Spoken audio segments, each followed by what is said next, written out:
কচুর গাঠি, এগুলোকে তোমরা কী বলো জানি না, এই যে আমরা বলি কচুর গাঠি। দেখো এই যে আটার গুঁড়ো পরে পরে এই অবস্থা, কিন্তু সবটা কচুর গাঠি সুন্দর আছে, বড় বড় দেখেছো ভালোভাবে।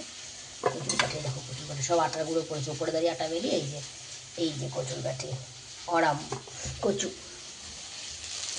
এই হচ্ছে গাঠি, আর একটা আলু দিয়েছে, এই যে কচুর গাঠি দিয়ে আলু দিয়ে ভালো করে লবণ হলুদ দিয়ে কাঁচা লঙ্কা কালো জিরে দিয়ে একটু ভেজে নিচ্ছি।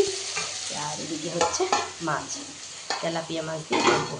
এই যে তেলাপিয়া মাছ রয়েছে, দেখো এই যে মাছ, এই যে মাছ রয়েছে,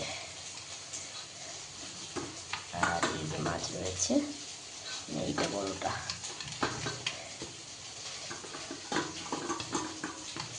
এই যে এটা মনে হয় বড়টা, না না এটাই বড়টা। মানি দিদুন এসছে, গেট কল। এই যে 3টে তেলাপিয়া মাছের ঝোল হবে। কে আগে জিজ্ঞেস করে নাও। ঠিক আছে, তো চলো টাটা।